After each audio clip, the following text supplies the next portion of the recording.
이사벨리고 21번째 시간입니다. 오늘 이사야 22장을 통하여 예루살렘이 망하게 된 죄에 대해서, 선지국가의 종말에 대해서, 유교 동란과 심판의 환란에 대해서, 이승만 정권의 몰락과 박정희 정권의 종말에 대해서 변론해 보도록 하겠습니다. 본章 21장과 같이 창세에 오는 환란이 또 오게 되어 있는데요. 그래서 개구리 없는 환란, 자고리 없는 환란이라고 그랬죠. 이것은 선지국가가 먼저 심판을 받게 될 것을 말씀한 것이 한 21장의 내용이 있는데요.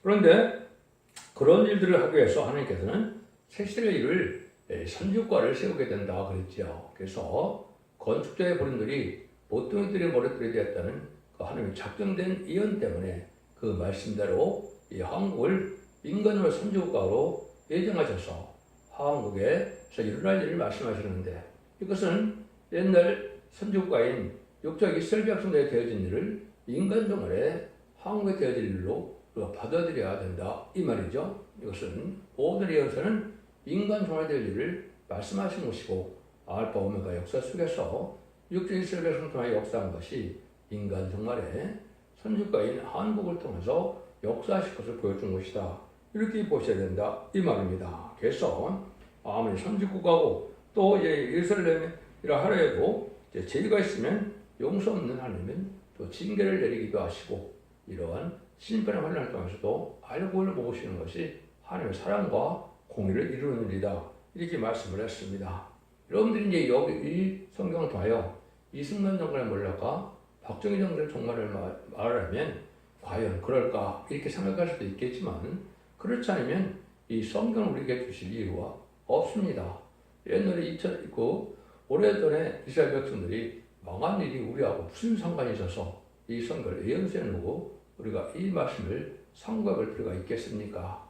이 시대에 예언이 성취되는 과정이기 때문에 이걸 제가 자꾸 말씀드리는 이유는 이것을 바로 깨닫기가 쉽지 않은 일이 된다, 그렇게 말씀을 드리는 거다, 이렇게 볼 수가 있는 겁니다. 그런데 한국에 결론부터 말하면 죄가 많이 쌓여있다, 이렇게 볼 수 있습니다. 그 14절인데요. 요들의 14절인데요. 망울의 어깨로 친히 내 귀에 들려 가르사대 진실로 이 죄악은 너희 주께가 속하지 못하리라 하셨느니라. 주 망울의 말씀이라. 하나님께서 진노해서 용서할 수 없는 죄가 많다 이 말이죠. 이스라엘 백성들에게 되어진 일이, 한국에 되어진 일은, 한국은 유교의 징계가 있었던 것이 사실이죠. 그래서 그걸 또 우리가 따져보면 1제 30년간의 신사참변 죄가 있고, 또 이승만 정권이 하나님의 사명을 생각지 않고 그냥 부패되고 타락한 일이 있었고, 또 세상적인 나라 어떤 부흥이나 발전이나 이런 데는 신경 썼어도 하나님의 경우에는 일이 나타나지 못했었죠. 그래서 징계로 내린 일이기 때문에 그 징계를 통하여 우리는 현재 이게 부흥한 나라고 강한 나라 될 수 있는 이런 밑거리 된 것도 사실입니다. 그런데도 계속 죄를 져서 속하지 못할 죄가 있다 이 말이죠. 이것이 여러분들이 이제 가장 그런 죄 중에 사명을 감당하지 못하는 것도 있지만, 음란법이 사치 타락한 데다가 무슬림의 공산당 사상을 용납하는 일이 있죠. 한국만 꼭 이러한 이념을 원해서 혼란하는 나라가 또 있겠습니까? 너무나 많죠. 특별히 이제는 좌파 정권인 청황말 시대가 오므로써 많은 죄를 저지른 사실을 아셔야 됩니다. 이것은 개인적인 사상이 아니고 마귀 사상이 들어가는 일인데, 그 일들이 1997년 김대중 정권, 이제 2002년 노무현 정권, 2017년 문재인 정권을 말미암아 한미 국도를 싫어하는 일을 많이 했죠. 이런 죄악을 부를 수밖에 없는 때가 온 때가 지금이다. 심판 때가 가까이 왔다, 이렇게 볼 수가 있습니다. 그래서 1절부터 통해서 이제 왜 이것이 하나님께서 한국에 될 일을 이렇게 말씀하신가를 우리가 이 시대에 알아야만 사명을 감당할 수 있는 나라가 된다. 또 하나님의 때가 참 경주는 1점에도 가감 없이 하나님의 예정대로 이루어지는 사실을 우리가 믿는 것이, 그것이 믿음이다 이 말입니다. 인간들이 아무리 원하고 선한 대로 생각했는데도 하나님의 뜻과 맞지 않는다면 소용이 있겠습니까? 아무 소용이 없는 것이죠. 하나님의 뜻을 우리가 잘 분별하는 것이 중요하다 이 말입니다. 1절에서 4절입니다. 이상골짜기에 관한 경우라 네가 지붕 위에 올라가면 어쩌미고 혼하며 떠들던 성 들거든 고우려 너희 죽임을 당한 자가 칼에 죽은 것도 아니고 전쟁에 사망한 것도 아니며 너희 관들은 다 도망하였다가 팔을 버리고 결병을 당하였고 너희 멀리 도망한 자도 발견되어 다 함께 결병을 당하였도다. 이러므로 내가 말하노니 돌이켜 내를 보지 말자다. 나는 슬피 통곡하겠노라. 내 딸 백성이 패멸되었음을 인하여 나를 의로하려고 힘쓰지 말지니라.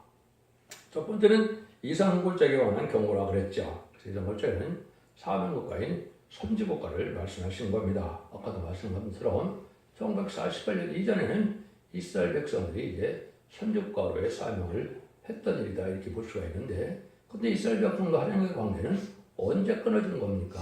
우선 예수님이 십자가에 못 박혀 들어갔을 때 성전 희생이 찢어졌죠. 그래서 하나님의 선민이 됐던 이스라엘 백성과 제사로 맺어진 이스라엘과의 관계는 끊어진 겁니다. 마가다락방 이제 성령이 임한 이후로는 이방인 우리에게 하나님이 그리스도의 보혈공로를 힘입어서 제사를 드림으로 하나님을 예수 믿고 충성한 자들이 하나님의 백성이고 그 사람들이 바로 이스라엘이고 그 사람들이 예루살렘이 된다. 이렇게 보셔야 맞는 겁니다. 이방인의 때가 이제 다 차가고 있어서 마지막 한 일회가 남은 때가 되는데 인간으로 심판 때가 올 때 이런 일을 통해서 이제는 삶을 감당하려가 다시 세워져야 된다는 사실을 아셔야 된다 이 말입니다. 그래서 하나님 공경하는 사람들 여기서 보면 오라갈 일삼고 떠들기를 좋아하다. 무슨 환란이 올 때 다 도망을 가고 온 세계 잡혀서 파멸을 당했다 이렇게 말씀하셨는데, 구약 때 이스라엘 된 일인데 우리나라가 해방했던 일하고 똑같다 이 말입니다. 그래서 6.25의 애를 통하여 우리나라가 이런 어려움을 겪게 된 것도 사실이고 이렇게 또 각성을 받는 때가 온 것도 사실이다 이 말입니다. 그래서 공연히 떠들면서 지붕에 떠들며 놀기를 좋아하고 오랑만이 일한다가 세상의 도치가 돼서 갑자기 적군에게 본명을 당했는데, 이것은 우리가 뭘 보면 대충 알 수가 있습니까? 박관중 장로나 안식노의 그 간증을 들어보면 분명한 사실은 뭡니까? 이스라엘 백성, 우리나라가 일본에게 이제는 30년의 그런 일제 치하를 벗어나게 된 이유가 보면 하나님 우리를 사명국가를 사명으로 추구하는 것을 분명히 말씀하셨죠. 일본에게 가서 불바다가 된다. 한국을 해방시키려면 불바다가 된다. 이런 경고를 하게 돼서 결국은 1945년 8월 7일인가요? 7일인가 보면은 히로시마 나가사키에 이제는 그 폭탄이 들어서 결국 한국이 해방되는 일이 벌어졌죠.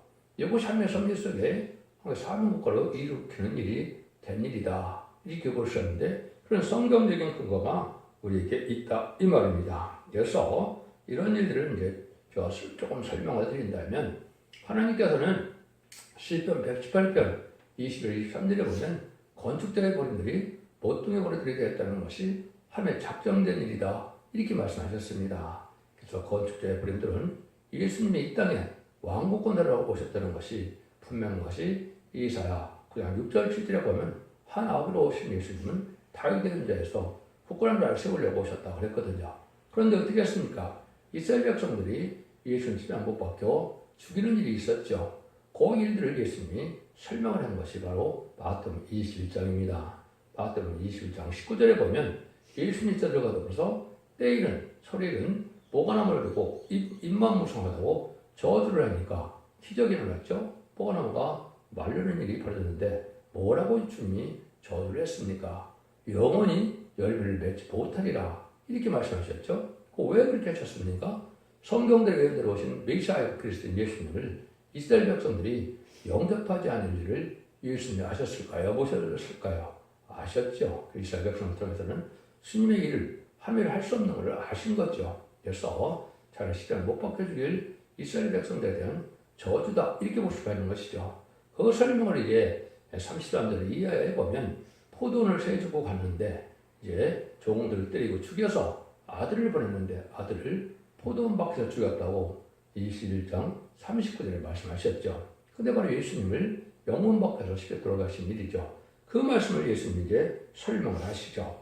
예수님이 설명하시는데 뭐예요? 너희가 건축자분들이 보통 일이 벌었다는 걸 읽은 적이 없느냐? 그래서 너희 나라는 하나를 빼앗기고 열매를 제때 바칠 만한 다른 백성에게 준다 이랬죠.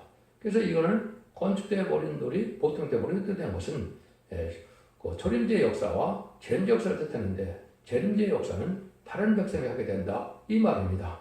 그 다른 백성이 말은 누구냐? 동방 땅끝 해돋는 나라인 한국이다 이 말입니다. 근데 그 심판주 역사는 대적을 하면 자 완전히 멸망을 당할 것을 말씀하셔서 뭐라 그럽니까? 이들의 떨어진 자는 깨어지겠고 이들이 사람에 떨어지면 저를 가루로 만들리라 이렇게 얘기하셨죠. 이것이 이제 심판주 역사는 용서 없는 심판이 올 때가 오는 건데 이것이 마지막 한 일의 전선 역사의 대일이다 이렇게 볼 수가 있는 것이죠. 이런 일들이 되어질 때 이게 때가 어느 때인가를 예수님이 마태복음 24장에서 말씀하시죠. 인간 생활의 일을 빠짐없이 쭉 얘기를 하시죠. 첫 번째는 이 성전이 돌 위에 돌 하나가 남자고 다 무너지리라 그런 얘기를 했죠. 왜 그런 일이 벌어졌습니까? 예수님 시만 못 바꿔 추빈을 해서 AD 70년 로마 장군 디디오에 의해서 이스라엘 백성들이 완전히 망하고 성전에 돌 하나 남자는 무너지는 역사 속에 디어스포라가 되어서 나라가 없는 떠도는 백성이 되었죠. 그런데 1800년 지나서 이스라엘 백성들이 결국은 독립하는 일이 벌어진 것이 이제 마태복음 24장에서 20세기의 대지를 쭉 말씀하시다. 창세의 논란이 있게 된다. 이를 말씀했는데 그것이 이제 한국에 해당되는 일을 우리가 알 수가 있는데 그때 뭐라고 합니까? 마태복음 24장 32절 35절에 보면 뭐가 나무에 비를 봐라. 그 가지가 연해지고 잎이 나면 여름이 가까운 줄 아는 것처럼 너가 인자가 문 앞에 있는 줄을 알라. 이랬죠. 그 인자가 누굽니까? 예수님이 이제 재림 때가 가깝다. 요 말이죠. 근데 예수님이 또 의미 있는 일을 말을 하십니다. 진실로 너게로니 이 세대가 지나기 전에 다 이루리라. 천지는 없어지겠으나 내 말은 없어지지 아니하리라. 예수님이 이렇게 하셨죠. 예수님이 하신 말이 거짓말이겠습니까? 거짓말이 아니죠. 그래서 1948년 50대 이스라엘 백성들이 이제는 건국했다가 결국은 우리 한국은 3개월은 1940년 8월 10일 건국했죠. 이때 이제 어떻게 된 겁니까? 건축에 벌어진 모든 이들이 우리 때는 선진국가의 사명이 한국으로 옮겨온 겁니다. 근데 이것이 마냥 세월을 두는 것이 아니라 한 세대 안에 다 이루어진다 이 말했죠. 그래서 인간 동안에는 우리가 몇 살 사는 것이 성경적일까요? 조선시대는 평균 연령이 45세가 못 되었었습니다. 근데 지금 평균 연령이 80세가 한국은 넘었죠. 세계적인 일로도 80대 가까워야 되는 일이 살게 되고 있죠. 근데 그것이 성경에 보면 10편 90편에 너희 연수가 70이로 강건하면 80이라고 그랬죠. 그러니까 인간 전문에는 80년을 정성으로 살 걸 보여준 것이죠. 여기 한 세대를 얘기한 것이죠. 그래서 1948년에 이걸 보면 2018년에서 2028년이 됐죠. 근데 다 이루어진다. 다 이루는 것은 뭘까요? 예수님의 초림에서 그를 얘기한 것이나 재림일 때 될 일이니까 재림이 이루어진다. 이 말이거든요. 그래서 2028년 이전에 공중강림하는 예수님이 오신다. 이 말입니다. 그러니까 때가 다 됐으니까 그때쯤 오신다면 천사만의 뜻을 올해나 내년 초에는 들어가야 되겠죠.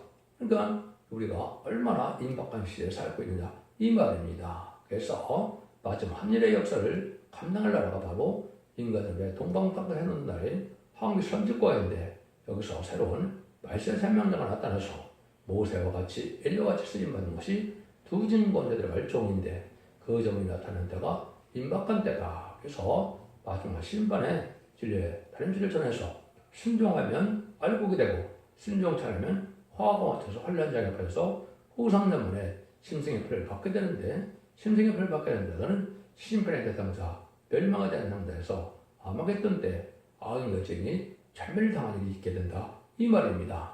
그래서 한국에 이제는 선주과를 세우는 과정을 지금 여기 말씀하시고자 하는 것이다. 이 말입니다. 그러면 5절입니다. 이생의 굴적에 주 마무리 앞에서 이루어지는 분유와 발품과 혼란의 날이요 성벽의 무너뜨림과 천하게 사무치는 부서지는 소리다. 이 혼란은 여호와께로 오는 징계 혼란인데 아까 징계 내용이 유교라고 그랬죠. 그래서 전쟁도 하나님께서 허락해서 되어지는 것인데 그때 당시에 얼마나 비참한 일입니까? 그런데 그 일들 때문에 한국이 지금 강대국이 될 수 있었던 힘이 원천이 되는 것이 바로 유교입니다. 유교를 극복했으면 지금 한국이 이렇게 강대국이 될 수가 없죠. 그래서 이것은 그 하나님의 섭리 속에 이루어진 일이다. 이렇게 볼 수가 있는데 그때는 너무나 참혹한 일인가 하나님께서 분해서 이제는 발핀과 혼란을 하리라 이렇게 얘기했죠. 그래서 유교 징계지만은 하나님께서 그 허락해서 한국을 인간의 선유가로 우뚝서기에서 사용되려고 이렇게 하셨다. 이렇게 볼 수가 있는 것이죠. 그 저희를 이제 생각해 본다면 앞서도 말씀드린 것처럼 일제상식년에 신사참배라는 제도 있고 또 이제 1948년 이후에 선주과를 세웠는데 하나님의 경연의 모습보다는 이제 나라를 이제 극복하고 건국하면서 결국은 복구하면서 많은 죄를 저지른 일이 있게 됐죠. 그래서 부득불 징계를 내는 것이 유교 동양이다. 이렇게 볼 수가 있다. 이 말입니다. 좀 이해가 되시는가요? 이때 어떤 일이 벌어졌느냐? 6절에서 7절입니다. 엘리암 사람은 전통을 졌고 병과의 탄자와 마병이 함께하였고 기리 사람은 방패를 드러내었으며 병으로도 아름다운 골짜기에 가득하였고 마병은 성문에 정렬되었다. 엘리암 사람들은 전통을 졌다. 이거는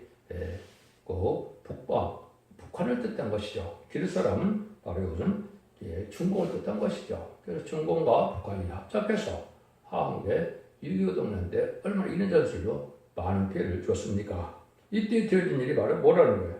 그들의 병거가 너희 아름다운 골짜기에 가득하였다 그랬죠. 마병 성문에 정렬되었다. 그래서 한영거리 서울이 이제 아주 북방 세력에게요 짓밟히는 날이 있었죠. 유교 때 얼마나 고난을 당했습니까? 낙동강 2남만 맡기고 다 뺏기는 일이 벌어졌죠. 이런 일들이 하나님께로 말미암아 이루어지는데 이걸 어떻게 해서 우리가 복구를 했습니까? 이 복구가 바로 하나님의 섭리가 또 있어서 되어진 일이죠. 그때 이제 부산에서 이제 대통령을 했던 사람들이 기도를 하고 있었죠. 왜 한국이 이제는 아주 낙동강만 뺏기면 다 끝나니까 기도를 많이 했죠. 그래서 그 기도할 때 누가 역사를 했다고 그럽니까? 역사적으로 보면 그것이 바로 이제 그 미국의 선거사에 의해서 그것이 격동이 가게 돼서 대통령 윌슨 대통령에게 전화를 했다고 그랬죠. 그래서 전화를 해서 이제는 전쟁이 났다 그러니까 윌슨 대통령이 한국이 어느 나라냐 뭐 다 알지도 못한 전쟁이 났으니까 별 관심이 없듯이 얘기를 하니까 뭐라 그랬습니까? 거기 하나님의 백성이 30만에서 50만이 있는데 하나님의 백성인 기독교인들 죽게 내비둔 데는 미국도 하나님 용서치 않을 것이다. 이렇게 경고를 하니까 대통령이 깜짝 놀라서 유엔 안전보장이사를 열게 해서 결국은 어떻게 했습니까? 그 일들이 유엔 참전이 이루어지는 일이 있었죠. 그것이 이제 다니엘 11장 3절에 30절에 예언이 되어 있습니다. 기뜸의 배들이 일어서 그들을 칠 것이라. 그래서 인천 상륙전으로 이루어진 일이 있었죠. 그 빌리그람 목사 부부가 아니었으면 아마도 큰일 날 뻔했다는 생각이 드는 거죠. 그 섭리 속에 이제는 그때 상황도 뭐 설명될 수도 있겠지만은 그래서 어쨌든 참전 용사들이 와서 한국을 해방시키는 일도 또한 하나님의 섭리 속에 있다 이 말입니다. 5,000분의 1의 그 확률을 가지고 인천 상륙전을 감행했는데 그것이 성공에 대해서 한국은 결국 남한을 지켜내는 일을 하게 된 것이죠. 이게 하나님의 역사에 있었다 이 말입니다. 그 내용이 바로 8절입니다. 그 유대에 덮였던 것을 벗김에 이날에 내가 숯불 속에 병리를 바라봤고 유대에 덮였던 것을 벗김에 그랬죠. 그래서 한국의 온통 중국군과 북한군이 그냥 온 나라를 다 짓밟는 일이 벌어진 것이죠. 이것을 다 이제 하나님이 좁혀내게 하는 역사가 나타나는데 그래서 보니까 봐요. 내가 숯불 고관에 병리를 바라봤고 그랬죠.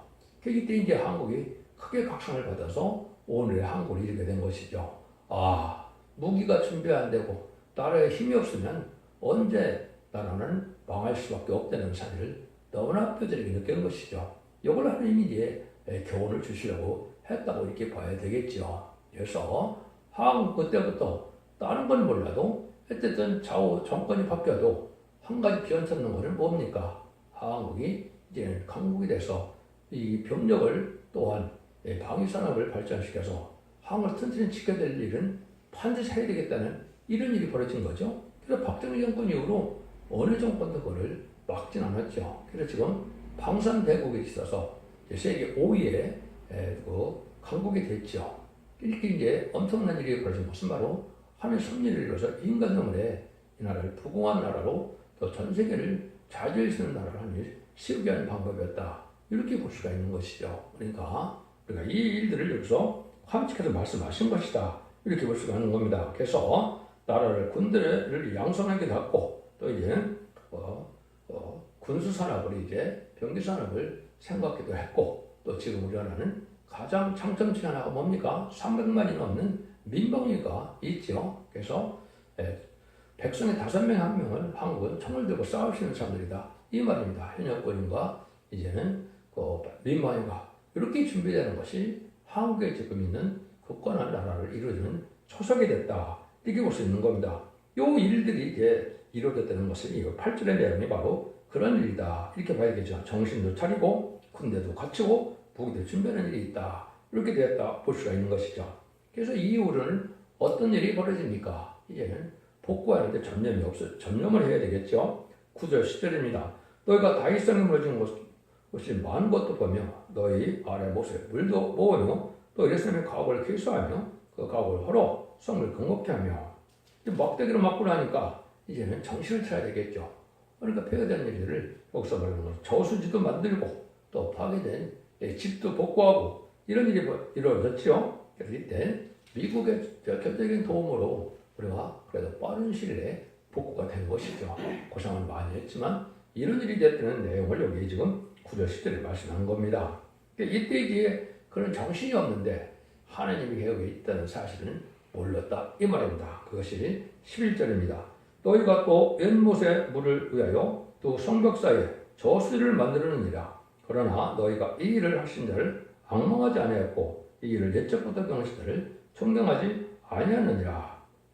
무는 데를 수축하고 이런 데는 정신이 없었지만 여호와를 악망하는 일이 없다 이 말이죠.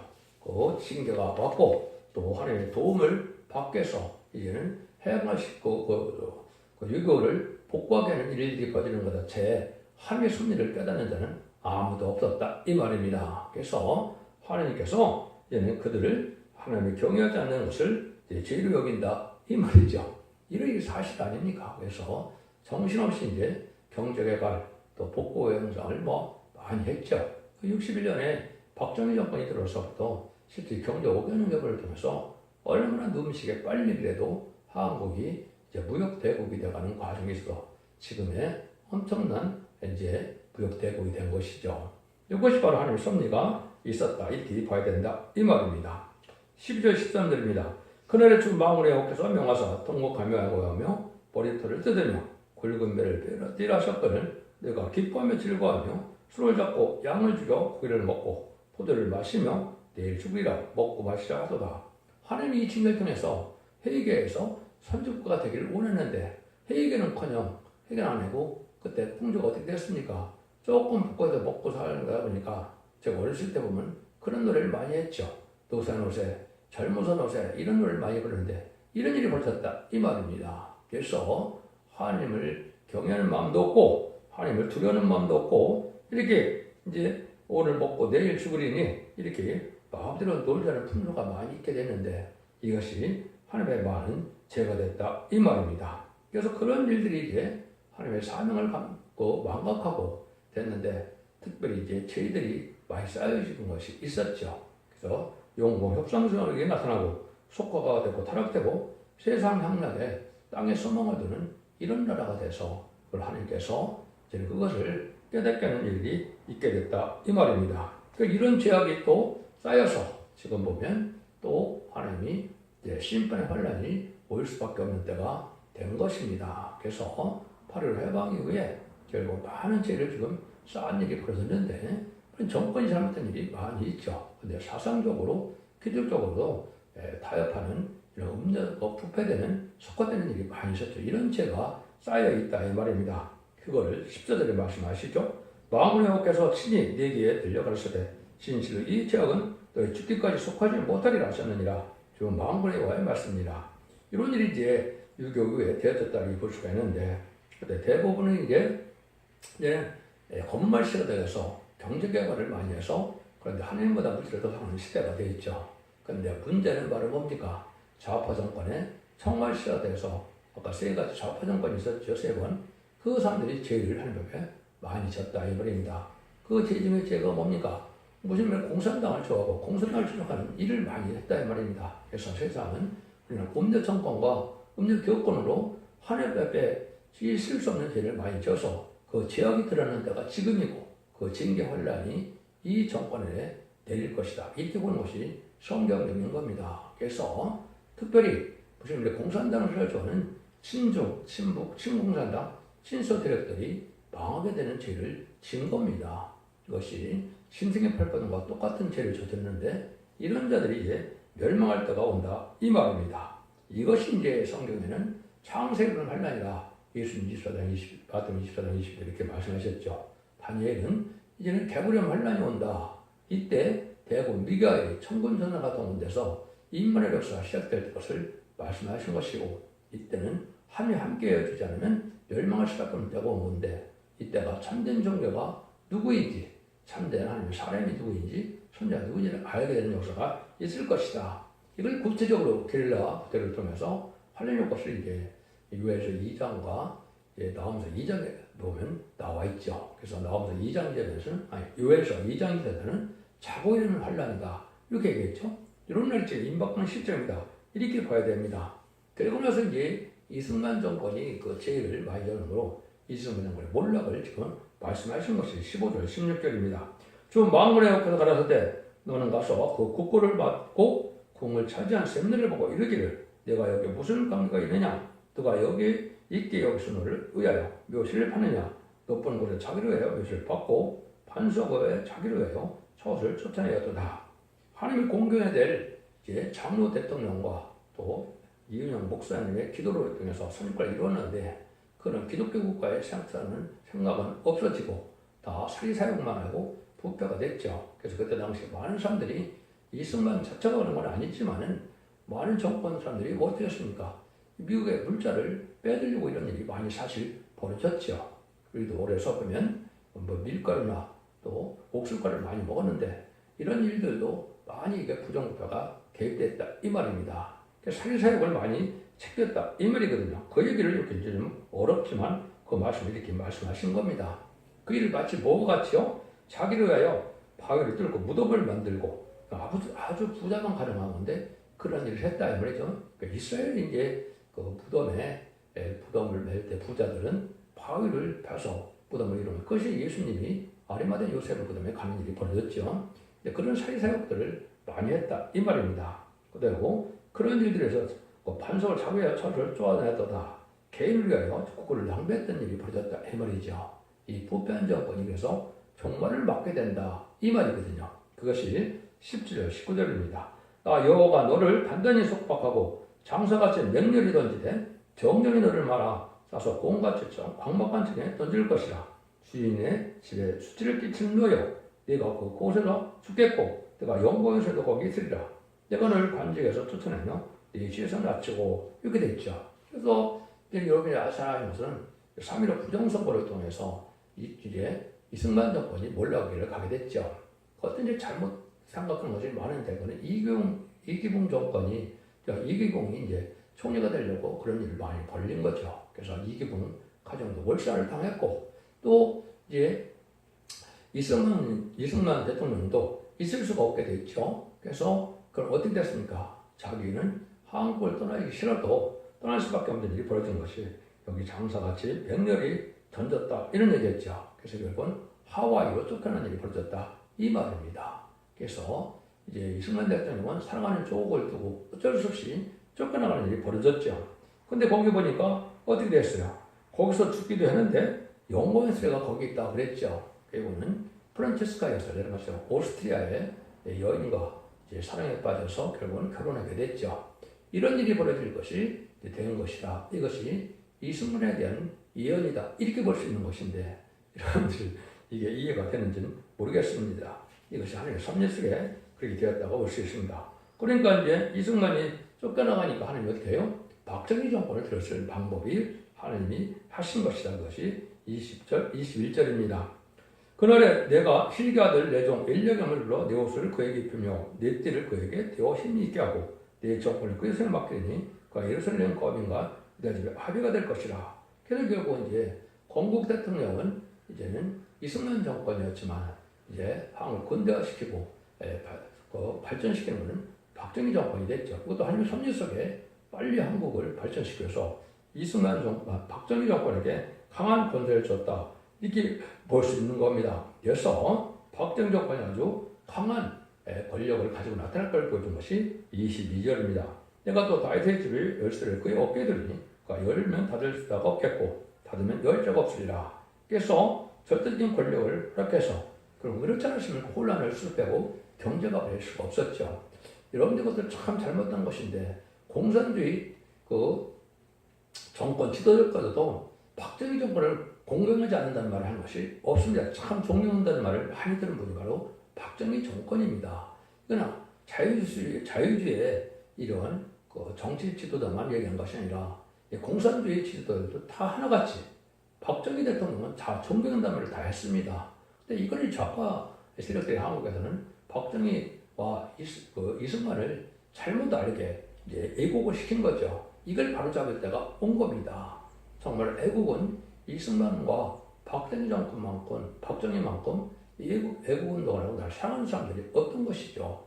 근데 이거를 잘못된 방법으로 지금 하는 것은 이게 마귀의 세력이 한국의 정통성을 멸하게 하려는 이런 일이다. 이렇게 보셔야 됩니다. 그래서 이것을 바로 잡혀서 지금 이제 이런 광고 균형감을 세운다고 그러고 많이 하는데 이것이 올바른 방법이 좀 나가야 될 때가 온 겁니다.